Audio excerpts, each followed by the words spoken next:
Got my guy Christian Brown. Now, Christian Brown, man, is somebody I've known since I was a kid. We go way back, man. Christian opened the doors, and he probably don't understand the doors that he actually opened, you know, within going to Rice, you know, especially being, you know, a Spanish player at Rice, because at the time, you know, after Felipe, I don't really know anybody, you know. I know there weren't too many. No, there wasn't. It was you, and then Sos, and then I don't know who else. To be honest with you, it was a lot, but you was able, you know, to open that door, especially, you know, coming from where we come from. Right. You know, so I wanted you, you know, to come on the show. So just talk about your journey, because as of right now, you know, you're doing some great things with the youth. So I just want a chance, you know, to highlight that, and, you know, just talk about how you got to that point, you know, and saying, like, I want to invest my time, I want to invest my energy, you know, my knowledge, you know, my information, you know, in bettering the youth, you know, especially, you know, girls basketball. Right. So yeah, Beloved is here with us today. I do not know in what capacity he's at right now. Yo, so let me say this. You know, Kev is my brother. Brother from another mother. No, I gotta keep it tall. I moved to New York winter of 2012. I met Kev at a PD. PD meaning professional development. Yeah, shout out to Curl. Shout out to Curl Santos. Yeah. He embraced me, you know, because I'm an emotional being. So I was like, yo, bro, I'm scared. I don't know what I'm doing. I need a community. I need a brotherhood. I need I need an accountability system. And he was like, yo, no judgment. I got you. Yeah. So he's the one that took me to Dykeman, took me everywhere, introduced me to Cash, who's like a brother to me now. Basically, I'm living uptown now for the last 5 years. I've never had no problems, never been untouched. They've put calls in. Right. I walk around New York City freely off the strength of my uptown brethren. And, you know, several years ago, he was like, yo, man, we need to create a platform for ourselves. We have a perspective. Those of us coming from grassroots basketball, being creatives, we need to share our stories with the world. And, you know, he took initiative and put the platform on his back, created a community for us to share our stories. Right. We've had, I don't know how many episodes. And technically in the stash right now, you know what's crazy? I seen this dude, Rashad, from Earn Your Leisure. Okay. I seen it, he's like, yo, he dropping it, it's like the 60th episode. I'm like, damn, yo, he's on it. And then I look back, I'm like, damn, yo, but we got 40 something.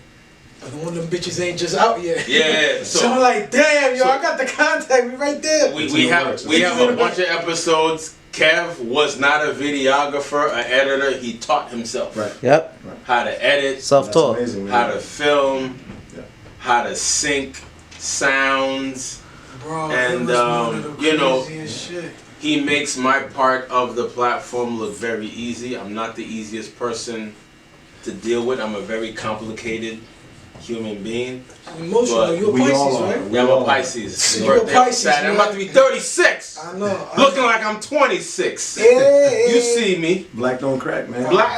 Good black don't crack. Yo, are you done with the intro so we can get into my guy Christian? Can I get in my feelings for a second? Go ahead. I know you've been. But you know, my mama know who he is. My sister know who he is, and I'm very thankful to be able to be a part of this collective and meet you.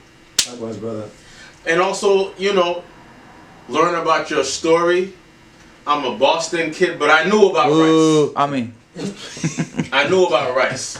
So tonight I want to hear your perspective about what your journey was at Rice. Shout out to Cash. Shout out to Coach Mitch. Yep, Dwayne Mitchell, all them. Mo Hicks. You know, those are the OGs. They've embraced me also. Banner. Shout out to Josh Seal, what they call it? That one? Nah, it's not alcohol, but it's the juice bar. First of all, I've gone there, you know, many nights had to be carried out, but very appreciative of those experiences. But you know, we want to hear about your journey and you know what your experience was at Rice in Harlem. I love Harlem. I researched Harlem before I moved to Harlem. It's the sixth borough. Lived in Harlem on the west side and the east side. And yeah, let's get into it. Kev, take it from here. First and foremost, I want to thank Kev and you, Jenkins, for having me here. Jennings.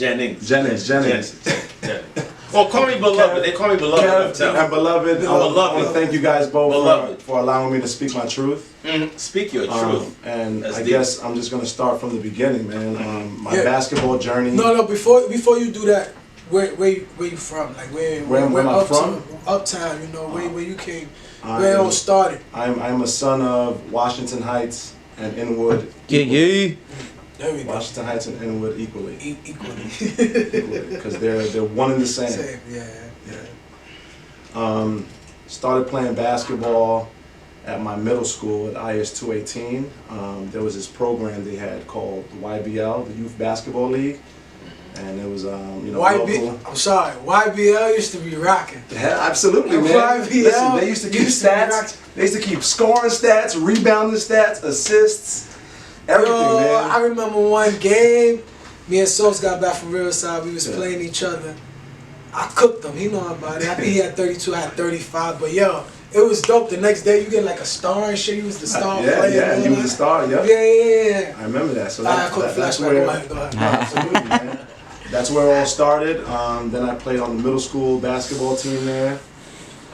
And then I played in my first summer league tournament at Dykeman. And Dykeman was like a mom and pop local tournament where I remember some of the dads from the neighborhood would volunteer and coach. And I remember my first coach at Dykeman, Negro, his son Nicky, was on my team and was a really good friend of mine growing up. Nicodemus. Right? Little across the street from my grandma. Yeah. And his dad was our coach. Go ahead. You know, and it was just playing in the neighborhood kids. They used to draft. You know, I remember one year, and Kenny hates that I tell this story, but I remember it was one year. It said Dick Man on the jersey, and I went home. My jersey said Dick Man on it. My mother was like, and they had to print the shit over. He had to get him back. Kenny had to get it from Jamaica. I don't know where he got it from, but Jamaica, he had to get it back. Kenny was highly upset, and he had to get all of those T-shirts back and reprint them. You know, so that's how far back I go with Dykeman, and those were my grassroots. You know, and where I come from. Playing in Dykeman, I gained a lot of confidence. Playing on those courts, man, because you're playing in front of your sister, your mother, your brother, your friends, your best friends, your enemies, your haters, everybody. You know, trying to prove yourself, man. Collectively, right. Collectively, right. You know, playing in the projects. You know, trying to prove yourself, trying to create a name for yourself. You know, and I feel like a lot of, you know, who I am as a basketball player comes from Dykeman. You know, a lot of the emotion that I play with. You know what I mean? And I remember playing with Edgar Sosa. Edgar is like about 4 or 5 years younger than me. And I remember when he was young, he played with a lot of emotion. You know, I feel like he's still emotional. Right. Yeah. And we all shout out to E. You know what I mean? Emotional. Absolutely. That's my guy. But I know we gonna dive into some stuff, but what you were saying right now, I kind of like wanna expand on it a little bit. You said like when you was playing, it's like you always kind of like you always had something to prove. Yeah. So do you feel that even like you playing and going to Rice and St. Francis overseas and all that stuff, Like, do you feel like you always had like a chip on your shoulder? Like you always got something to prove? Always, yeah. I always played like I had a chip on my shoulder because I felt like I had to prove myself, you know. I wasn't, one of the tournaments I remember playing in as a kid was 875, which was run by the Children Aid Society, and IS 218 would put together their team to go play against IS 90 and Millbank, and this is where you got to see the other kids in New York City at your age, you know, that could play, you know what I mean? And when I went to Rice High School, I wasn't recruited to go there, you know, and when I got there, I remember my first day of orientation, I remember seeing Jason Wingate and Keedron Clark and Stephen Burt. Oh, you definitely ain't gonna get the ball. Yeah, my guy, shout out to my man Steve Burt. Well, we're gonna talk about that. And Luis Rodriguez, like guys that I grew up playing against in these tournaments, I'm like, I'm going to high school with all these kids now. And I'm like, wow. You know, because when I was thinking I was going to high school, I thought I was just going to play. You know, and I was walking the hallways of Rice and I'm seeing, you know, pictures of Felipe Lopez, who I look up to and I admire, Anthony Glover, and all the people that came before them. You know, I was like, wow, I didn't know what I was getting myself into. And I remember being a freshman, you know, and Kenny Satterfield was a senior, and Andre Barrett and Andre Sweet and Kyle Cuff were juniors. Damn. And I was like, yo, I don't know where I'm at, but I need to step my game up. And at that point, I wasn't playing AAU basketball either. You know, like, and again, I have that chip on my shoulder because I started playing the game so late, and I had to play catch up. You know, and I'm so grateful for a lot of my brothers from Rice, my teammates, you know. Like the first AAU team I played on was with the Abyssinian Church. You know, that Shut up by y'all. more fire. With Turtle? With Turtle, man. And I remember Keedron Clark taking me to Abyssinian, you know, because he saw something in me, you know, and I remember on that team it was Curtis Stinson and Alan Ray. Iowa State. We had, and Luis Rodriguez, and I was like, yo, you know what I mean? I'm like, this is real deal, you know? And then from there, another good classmate of mine, Kenny Usey from Brooklyn, was playing with the Gauchos. And I remember at that time, we were freshmen, he was being recruited by everybody. You know what I mean? And he's like, listen, there's a spot for you on the Gauchos. You know, so then I rocked out with him. But I was always just playing catch up. You know what I mean? I remember our freshman team, we had like 15, we were 15 deep. Like kids that people have never heard of, like Wilson Marin and Michael Manning and Bobby Potts. Like these kids were so good. You know, Kyle Dongo, like I think of all these names and I'm like, I have to get mine because Mo Hicks didn't know who I was. He didn't know who this crazy Dominican kid was. He know all these players, so I gotta do something. He brought him in. I had to grind and always have that chip on my shoulder, and that's what I learned from playing at Dykeman in the projects and playing with Kenny Stevens. Yes, sir. Shout out to my guy Ken. So you get the Rice, man. So how is that journey at Rice? Like how is that, like once you get on the team, you know, like how is the practice, you know, the games, you know? How was it? That little ass gym. And that shoebox in Harlem, man. That's what they used to call it, shoebox in Harlem. The practices were intense. Mo Hicks is the greatest coach I ever had, taught me the game. Everything that I know and everything that I'm doing with the kids now, you know, comes from that background knowledge, you know, of him teaching us the fundamentals of the game, the footwork, you know, playing for the people to the left of you, to the right of you, in front of you and behind you, you know, playing for what's on your chest, you know, not playing for the number that's on your back, you know, sacrificing, you know, the me, you know, for the we. You know, I learned that at Rice. For the we. That's deep. I like that. Absolutely. Bars. But yeah, the practices were like, they were held like college practices, man. You know, so they were intense. They were intense. And Keedron and Jason and Steven, they'll tell you that we would go to blows. We would go at each other, you know. Chad, was it at your junior senior year where you only lost 2 games? That was my senior year. We went 27-2. We lost to who we lose to? We lost to Zavarian, but they had Chris Taft that year. Chris Taft. Did they went to Pittsburgh. Yeah, he played at Pitt. Did they have the other dude, Chris Taft? No, something was in there, right? Who? Sumter? Curtis Sumter went to Bishop Loughlin. Wildin'. You right. Yeah. You right. You right on that one. Yeah. And who else y'all lose to? We lost out of state. I don't recall who we lost to. Oh, we lost to this team from California that had Trevor Ariza on the team. Dominguez High School? No, it wasn't Dominguez. That's where Tyson Chandler went. Fairfax? But they were in the same time. I think it was Fairfax. Okay. Yeah. Yeah, he was at Dominguez. Yeah, Trevor Ariza was on that team. Hassan Adams, who was a McDonald's All-American. It was Fairfax. They had like Hassan Adams they was had in like, Arizona. They had like absolutely right. Mhm. You're letting it fly. Beloved, you have a very good I'm a memory, geek. man. I'm a geek. Oh, nah, he good. He good at it. He good at it, man. Trust me, that guy is very smart. Yeah, I'm an Arizona. Yeah, I'm an Arizona guy. Yeah, but yeah, we lost to them, and we lost to them by 3 points, and we held our own. You know what I mean? Because again, Mo Hicks, we always played tough. We always played well. We always executed. But those were the only 2 losses. So, Yeah. you guys won state, right? Yeah, we won the Bronx Manhattan Championship. We won the Catholic School City Championship, and we won the New York State Championship, and we finished number 3 in the country behind Carmelo and LeBron James our senior year. Okay. So that was so Oak Hill and St. Mary's, St. James. Yeah. Yes, That's fire, yeah. man. Yeah, man. That's dope. That's dope. So, so you at Rice, you finish off at Rice, college. So now I know, with me when I was doing my whole college situation, it was a little. I would say it was a little awkward because I was going into a situation that nobody in my family has encountered. Right. Meaning, I was the first person in my family to go to college. Right.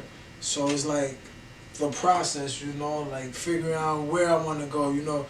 Do I want to go play, you know, away, you know, Right. do I want to stay home with the family, you know? Right. So what were some of your, you know, conversations, you know, regarding that, you know, how do you feel about that? Had many conversations and also many challenges because my senior year of high school, you know, at that time when I had to make that decision, you know, my girlfriend at the time was pregnant with my son. You know, so that was a huge factor in me making my decision on where I was going to go to school. And to be honest, my mom was working so much that she was, you know, a single mom doing what she could, you know, to put food on the table, keep the lights on, you know, keep me out of trouble, pay for me to go to Rice High School, you know what I mean? You know, I really made that decision on my own, and I made it, you know, off of the strength of my son, you know, and what was going to be best for him, because I didn't grow up with a male role model, you know, what I mean, or a male figure in my life. So I knew that I was going to be in my son's life, you know what I mean? So I made the decision to go to St. Francis, you know, so I could be close to home. That was and a be full with- ride? with my son. Full ride, yeah. Mm-hmm. So, I wanted to touch on that. So, you're a high school athlete, student athlete, Right. vying for a chance to play at the collegiate level, Mhm. but then you have a child on the way. Right. A lot of, you know, me and Kev, we come from an educational background where we see a lot of those stories Right. come about. And we also had teammates who had to navigate through that process. Right. What was that process like for you? It's like, okay, I'm playing at a high level. I have a blessing on the way. As a man, as a young man, I've had friends come to me and say, you know, we 17, yo, I got a kid on the way. Right. And that's a lot for you to take on. Absolutely, that's a lot to process. And I'm going Mhm. to be very transparent with you. I was scared to death. Mm-hmm. I didn't know what I was going to do. I didn't know how I was going to buy Pampers. Mm-hmm. I didn't know how I was going to pay my cell phone bill. I didn't know I was going to put clothes on his back, you know, pay for milk and all that, you know, but...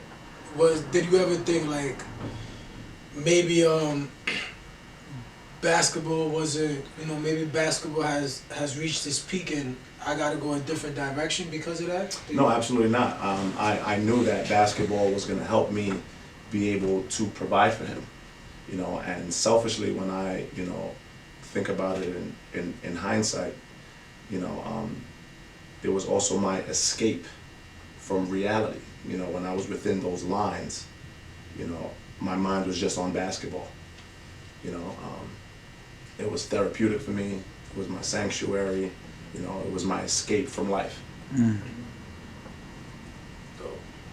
So, you have a son? I have a son, and he's going through the college process now. Bruh. Son, I was just telling him. But to quickly backtrack. That's amazing. But to quickly backtrack, I just knew that for my son, I just had to be there. So I was gonna go to college, you know, in Brooklyn, growing up in northern Manhattan, you know, not being that far away from home. I just knew that whenever something came up, I just had to be there. Shout out to the fathers who be there with their kids, y'all, for real, man. Shout out to the black fathers. Shout out to my guy. No, not the fathers. It's easy to be a father. Shout out to all the dads. Shout out to the dads. There you go. That's what I mean. Yeah, you're I agree right. with that, and Yep. going back a little bit more, shout out to my guy E-Man though.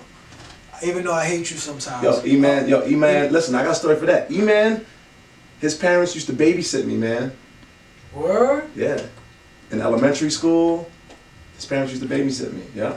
He's one with the whole like father. He's an amazing like, dad, man. I follow him and his son Ethan. Like what he does, you know, the sacrifices, you know. A lot of people don't know. And that's what it's about, man. That's what it's about. Yeah, so you said your son's going through the college process. My son's going through the college process academia, or he's a student athlete? He's a student athlete, but he plays a different sport, and I'm thankful that he does, because So what does he play? I'd probably be like Kenny Satt, because Kenny Satt, shout out to Kenny Satt. I got some stories about him and too. you know what's crazy? His son resembles him. He traumatized me in high school one time. Really? But But I tell him this all the time every time I see him. What were we talking about? Your son plays a different sport. My Yeah. son, I got off track. My son's a student athlete, but he plays football. Okay. I'm glad he doesn't play basketball, because I could just leave him alone and just let him do his thing, and that's him. And I just go, and I'm the dad, the parents, and I just go and I just support him. Yep. He is a senior at college, at KIPP College Prep. Okay. KIPP College Prep in the Bronx. He got his first acceptance letter to Ithaca College. They also want him to go play football there. He went on an overnight visit. Loves the school. Took that trip. Took that trip. That little bus ride. Get that little, yeah. It's a bus ride on that mother. It's a little ride up north. Yeah. Yeah. That's what's up, man. Yeah. That's So great. we're still waiting to hear back from some other schools within the next month or two. But Yo, man, you doing? But listen, That's what's important, I'm man. happy that he got accepted to his first school, so he's college bound.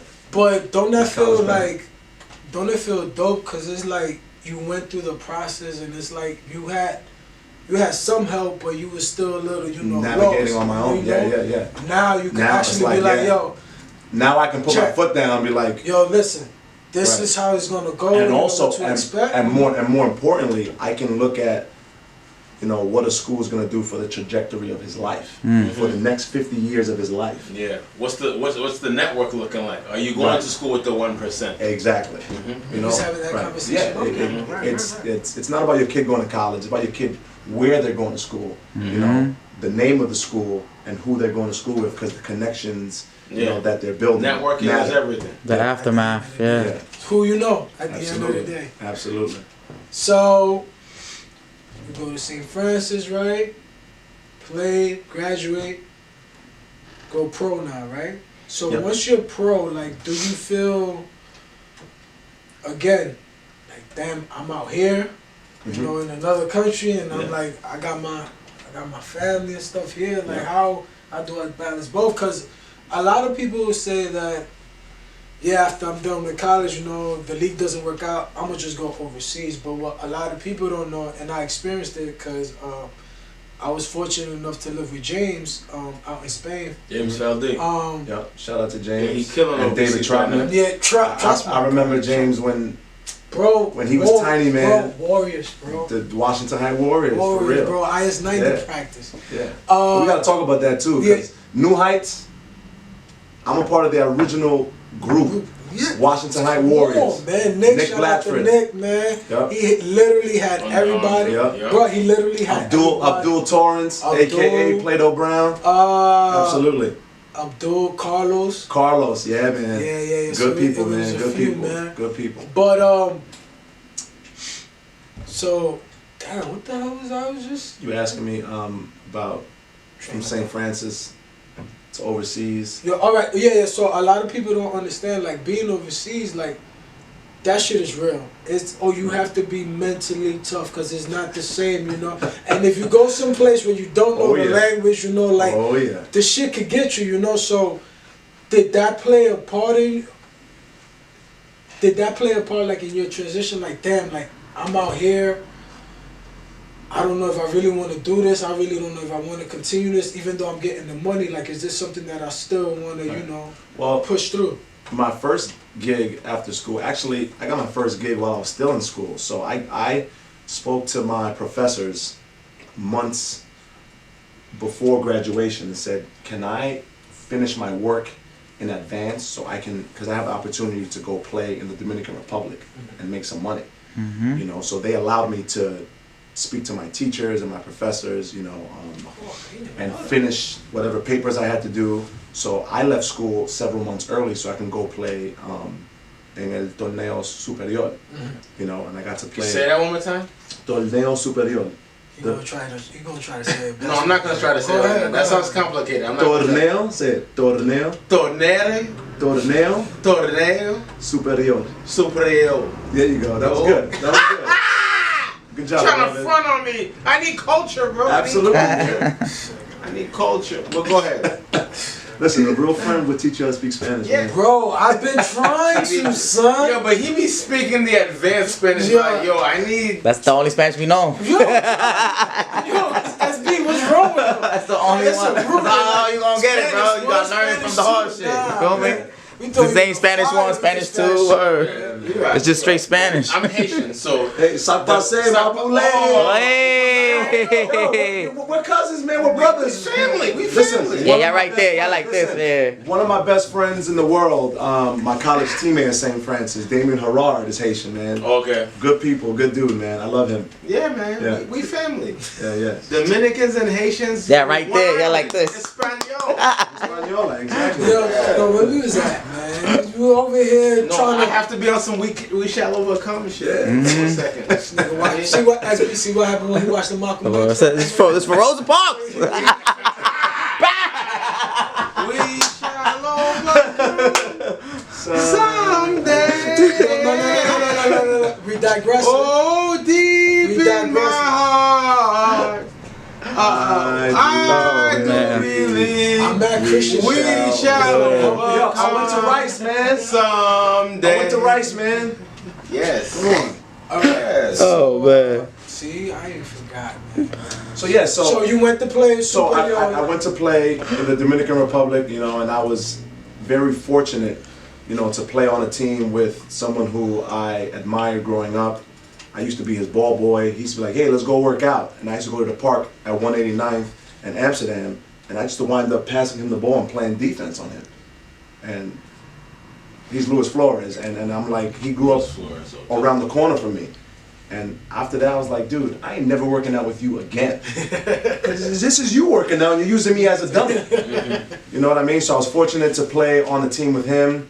I got to play on the team with someone who was like kind of like a rival growing up, because he played at All Hallows, Ricky Soliver. Ricky, lefty, yeah. Yeah. So I got to play with, you know, some people that, you know, that I was familiar with and that I knew, so it made that transition a lot A easier. little bit easier, right. You know, but playing in the Dominican Republic was great because I got to meet people from my family that I never knew existed. I got to meet my grandmother's sisters, and you know, their kids and their kids, you know, which was beautiful. And that was also my first time being in the Dominican Republic. So it was like vacation, you know, Cultural, yeah. you know, Games in between. practicing in these hot ass gyms with no air conditioning. Good ass You know, food. There's only Straight one from the gym, island. Capital, there's only one gym that has air conditioning, and that's where, man. and that's And there's El nothing. Palacio de Deporte, and that's where all the games were played at. But where we practice, man, listen, I used to be able to wring my jersey and my shorts and just buckets of water just coming out of them, man. But you know, the league in the Dominican Republic is only for a few months, you know, so that wasn't, you know, hard on you know, being a young father of a young kid, because I was only away for maybe about 4 months. Okay. So You know, then after that, I got my first gig in Europe, and that was in Hungary. And that was tough because I wasn't allowed to travel back during holidays. No, where you going, champ? They're like, you staying right here, player. You gonna go to that gym, shoot some jump shots. You ain't going back home. You know, so that was tough. And That as sucks. you said, that you know, that cultural shock, not speaking the language, you know, not knowing how to drive, you know, a stick shift, a manual car. I had to learn that. I almost drove the car into the gym. Was the steering wheel on the other side? No. Oh, okay. Oh, it wasn't? No. Shit. That's only in Jamaica and all the countries that were conquered by the English. Yeah, So, you know, and trying to be a father over the phone with the 6-hour time difference, you know, and I'm talking to my son, and I vividly remember one conversation with him telling me, I said, I'm about to go to sleep now. He's like, go to sleep? I just got out of school. And he's like, are you in China or something? And I'm like, for this little kid to have the wherewithal to think that I'm that far away. Yeah. You know, I'm like, well, I'm not in China, but I'm not too far away. You know, and I remember missing his first day of first grade. I remember him, you know, me missing him losing his first tooth, and it started to hit me, and I was like, I'm missing a lot of moments that I'm never gonna get back, man. Mm-hmm. You know, so then after playing in Hungary, I got to play in Austria. And at some point during that first season, I was like, I'm spending way too much time away from my son, even though I'm making good money. You know, I'm wasting a lot of time that I'm not gonna get back, and there's a lot of things that are worth more than money, that are more important than money. You know, and again, being a kid that was fatherless, you know, I just wanted to be there. You know, so to anybody that is listening or that's watching that is young and has a kid, just know that you just have to be there, you know, and you'll figure it out, because I damn sure did. That's real rap, man. That's For real, I like that. For real. Just be there. Just be there. Listen, parent-teacher conference, birthdays, they fall on the ground, they get their heart broken for the first time, they get into their first fight, you know, just be there, man. Or bullying, all action. Just be there. That's real talk. That's real. Yeah, that's real talk right there, man. Because a lot of kids are missing that. You know, just the father figure, just a male figure. But listen, but even there are kids that grow up with their fathers, but they're just not present. and they're not present. They're either working 2 jobs or they're traveling for work. They're not emotionally present. They're not emotionally present. Yeah. Exactly, beloved. Yeah, they're not emotionally present. I'm like, nigga. You're right, man. So, to all the fathers out there, just be there. Be man. present. Be there. Be there. Factors. So now you come back. Well, you're having that experience, you know, where you're like, I'm missing my child. You know, there's a lot of memories. But I can't front. I did have a good time out there. Right. I did have a good time. I learned a lot. I learned a lot about myself. I had to do some soul searching. I had to do laundry on my own. I had to cook on my own, go food shopping on my own. You know what I mean? I come from a big family of women. Shout out to all the women in my family. They took care of you. They took care of me, man. El niño lindo. El niño lindo. They took care of me, man, and I had to figure stuff out on my own. So it was a great teaching tool, great experience, great life lessons. Dope. So now you're back here, back in the States. I want to know, how did your involvement with wanting to help the youth come about, you know, and your involvement in girls basketball, you know, and we'll top it off with, you know, with your company, what you're trying to do, and how you envision, you know, the next few years, you know, for yourself and the girls and the other kids that you're developing. So just like you two, I'm in education as well. So full-time, I'm the athletic director of Our World Neighborhood Charter Schools located in Astoria, Queens. Shout out to OWNCS. I also teach health and PE there. So when I came back from Europe, I got a full-time substitute job at the school. And then the principal wound up hiring me full-time after that first year. And being there, I started coaching with the boys the first few years, but I was the assistant coach, you know, coaching behind some guy that had no idea about basketball. Yeah, I never played basketball. Ain't never run a goddamn sprint. Yeah. Never did a suicide. And that's how he used to coach. He used to sit down. He used to toss the basketballs out. You played JV as a junior. He's like, hey, do whatever you need with this shit. Hey, do whatever. And I was like, what are we teaching these kids? Yeah. So I was like, I gotta get out of this situation because, you know, I was the young one at the school. I was like, you know, in my mid-20s, and I'm like, he's been there a lot longer. I'm like, I don't want to ruffle any feathers. Right. So then the girls' basketball coach opened up, and I said, you know what? I'm gonna coach the girls. You know, and there were these 4 girls on the team that I would see them play during recess, and I was like, man, these kids got some fight in them. They're playing in recess, they're playing basketball against boys. And they're on the floor and they're fighting and they're scrapping. I'm like, these kids want it. They just need someone to teach them. You know? So that year, that summer, I was like, you know what?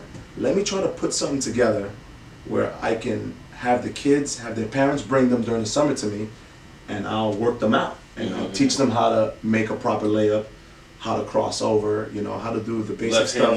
Left hand layup, how to do the basic stuff in basketball, you know, hold the basketball, you know, correctly, form and all that, you know. Then after that first summer, you know, we made it to the championship game, you know. In the summer league or something? No. So after that summer, we went into the fall league. Okay. Right, in the fall and winter league. And then we made it to our league championship. And we came up short, and I was like, wow, that was just one summer with these kids. I said, let's do it again. You know, then that following year, you know, we wound up winning the championship. And I was like, I just taught these kids that had no idea about basketball, how to hold the ball, you know, layups and shit. how to play, how to execute, how to pass, how to shoot, how to dribble. So I'm like, you know what? Maybe this needs to become something, you know? And at that time, you know, I don't think Instagram was that big, and there weren't all these trainers, all these glorified trainers. Mad trainers. But hey, shout out to all the coaches and trainers that are pushing the game forward and in a positive way, because that's just what everyone's doing. That are genuine about it, because Absolutely. like what we was talking about off camera, it's just a lot of coaches and trainers that are just not into it, you know, for the betterment, you know, of the kid, you know. They're in it is to push their brand and themselves. And that's it. Yep. Which is something that a lot of AAU programs do. You know, they are using kids and their names to put money push their agenda and put money in their pockets. You know what I mean? So just like Kobe, I'm anti-AAU programs for the most part, not all, for the most part. Rest in peace, Kobe Bryant, also Gigi. You know. Yep, rest in peace. For sure. Gigi, all the Kobe, victims. Gigi, all the victims. Yeah, for sure. Terrible tragedy. Go ahead. Yeah, but there are some AAU programs, you know, that are trying to teach kids, especially the small mom and pop ones, but they can't compete or they can't keep up with the big name brand ones. because they just put everybody in just on one team. Right, and also parents want their kids To be the best or whatever to at the get best. that exposure, Yeah. you know, with these big programs that they provide, you know.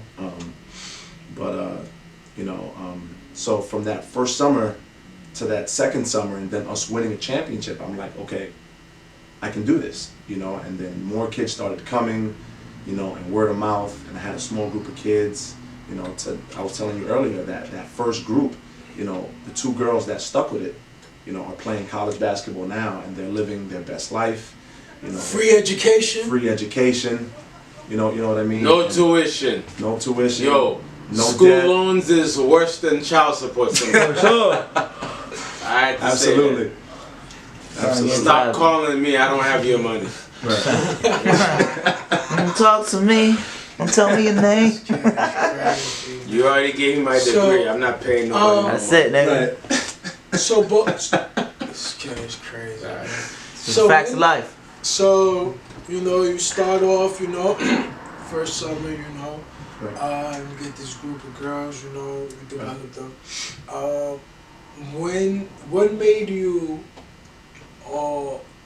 decide that you was gonna call it, you know, Break to Build? Like, what is that, you know, what is that name behind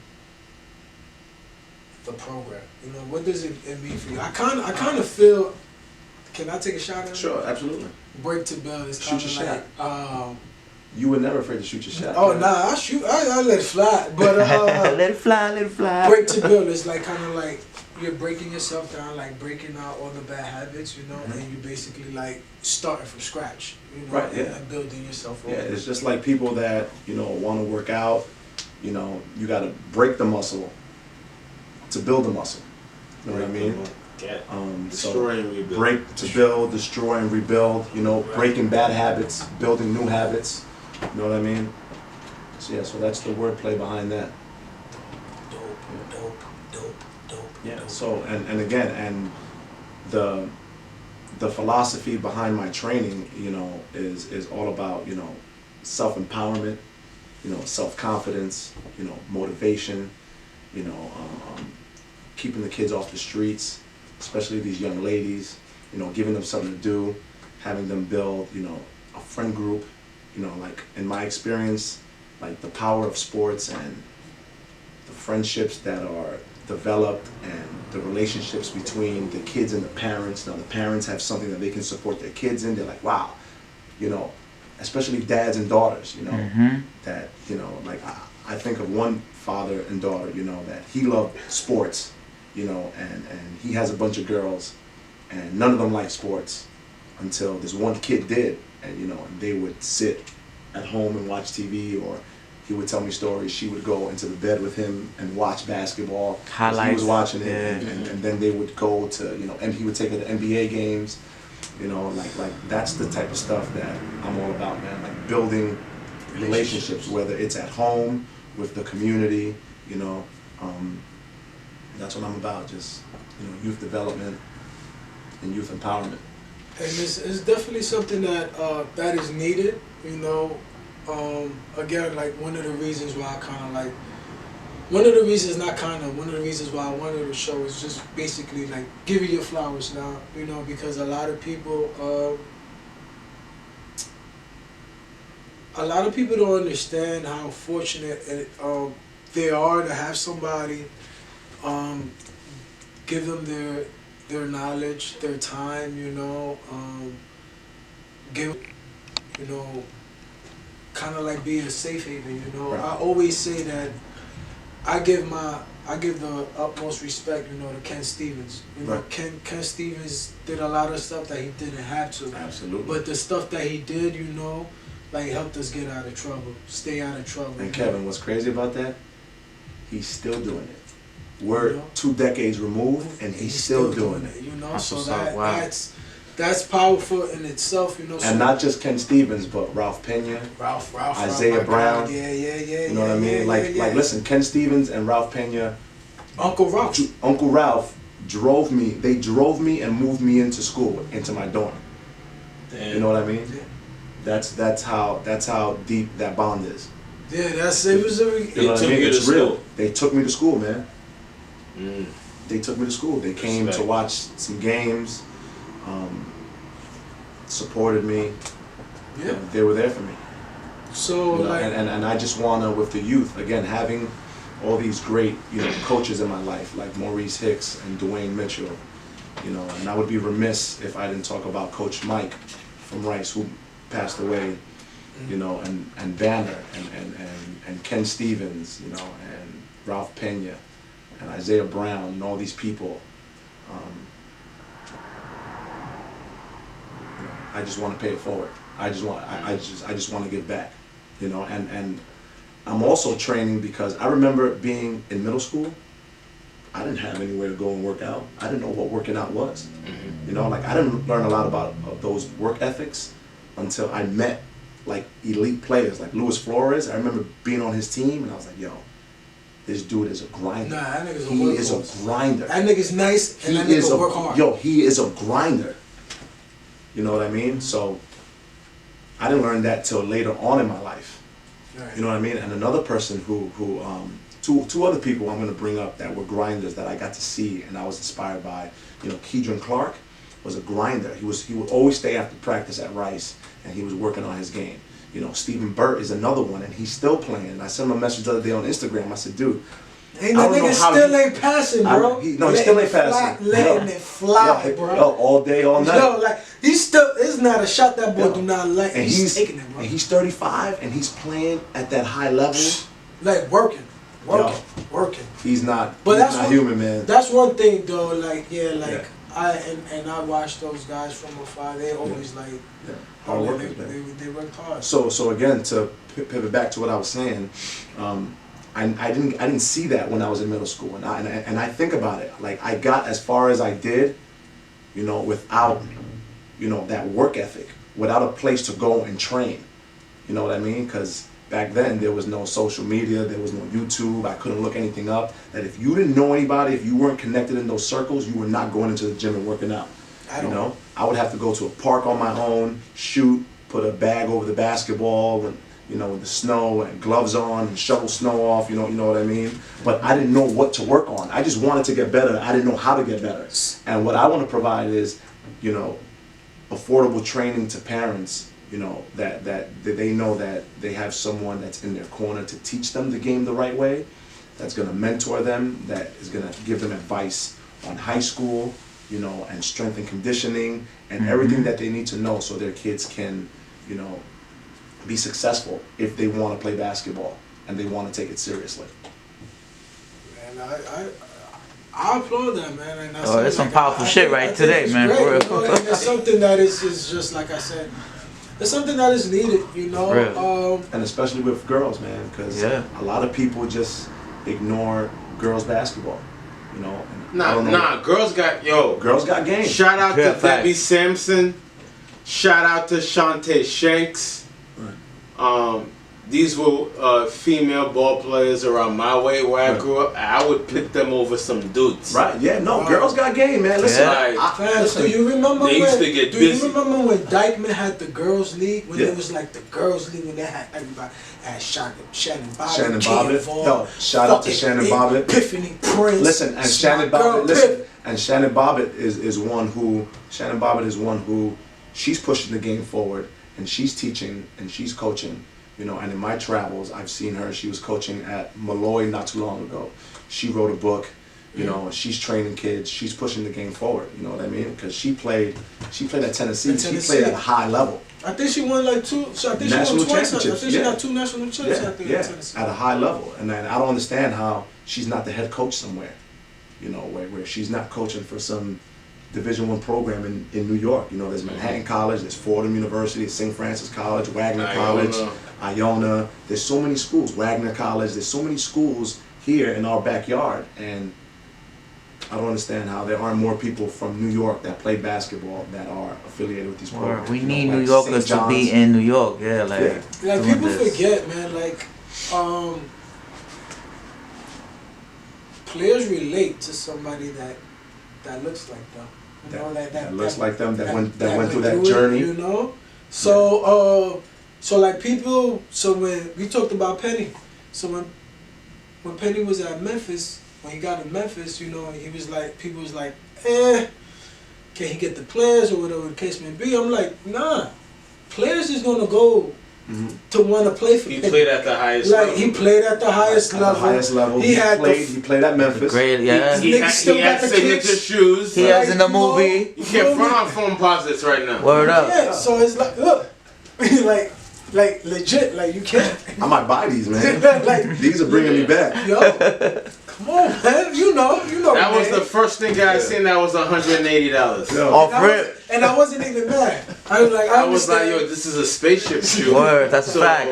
Right. I kind of understand. I'm not copping because I can't, but I understand. I get it. So, so me going to that Penny situation, I just want you to know that, again, commend you because we have they basically have somebody that looks like them, Yep. that been through it, and that the most important thing for me is that I'm not going to steer you wrong. Right. I'm not going to bullshit you Right. just so you know for the benefit of me. Right, and that's why I didn't name my program after me. There are people that name it after themselves. It's not about me. It's bigger than me. You know what I mean? It's just bigger than basketball itself. Listen, listen, because you can't play basketball forever, but I tell all of my kids, especially the older girls, you know, that are playing basketball right now, and I'm gonna give them a shout out, Maya and Christina. You know, the way you learned, I expect for them, I tell them, I expect for you to, when you get older and you get settled into your careers, that you pay it forward. And that the way that I taught you, you grab some little kids that are ambitious and determined, you know, and teach them, you know, and just keep paying it forward. Keep pushing the game. So, man, I know this was gonna be an interesting one. So thank you for your time. But I want to get into before you know we close up, because I don't even know if Beloved is here with us. No, I'm here, man. Oh, okay. I'm here. He's here, but he's not present. I'm present, man. I'm here with y'all, man. What do you expect next? Like, what do you see? You know, the brand going in like 2-3 years. Like, what do you want from it?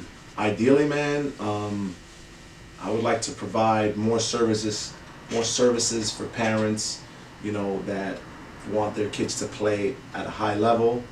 I want to get into the educational part of it, so have a brick to build educational part of it with maybe like tutoring, start maybe like an after school program. I also want to do some collaboration work with Dykeman, you know, because a big part of my core is you know, community service, you know, and I want to go back to my community where I'm from, where like the kids that are there, like I lived on your street, I lived in your building, you know, I walked down that block, I went into that bodega, you know, and I want to teach those kids how to play the game, you know, feel more confident in themselves, you know. So I've been in conversation with Kenny Stevens, but we keep playing phone tag, you know. Sounds about right. You know, Sounds about right. Call me back, Kenny. I spoke to him. I spoke to him Sunday. He said, but I respect it because I called him Sunday. He was in the gym with the kids. Okay. And he said, and he said, I'm gonna call you back. So Kenny, I'm still waiting for you to call me back. You know, but I wanna, you know, and on the girl side, you know what I mean, because the boy side of Dykeman is already established. Dykeman is the best basketball tournament, summer tournament in America, hands down. EBC, nothing on Dykeman. West Fourth has nothing on Drew League. Drew League has nothing on Dykeman. The difference between Dykeman and Drew League, the Drew League is played in the gym. Dykeman is in the park. Wow. So we could move Dykeman if then you're gonna get those athletes in the gym. If we had a magic wand and we could put a dome over Dykeman, Drew League probably wouldn't exist. True that. Yeah. True that. You know what I'm saying? I said it. Yeah. I believe I'm a Dykeman pioneer. I'm a son of Dykeman, and I saw it come up from the ground up. The ground up. They were sponsored by Converse, by N1, by everybody. Converse, y'all doing bad business. No, they're not, because they're owned. Y'all doing bad business. They're owned by Nike. Well, listen, Nike, Puma's doing bad business because Puma hasn't hired me yet to run their youth development program. Facts! Gotta tell our truth. But go ahead. So we're gonna wrap this up. You know, Christian, man, again, thank you for, you know, taking time out your schedule. Great story. Thank you, you brother. know, Great story. Thank you guys to for share, having me. you know, your journey, you know, Sure. speak on it, you know, it's been a SB. minute. Yo, ready, you know? man, always.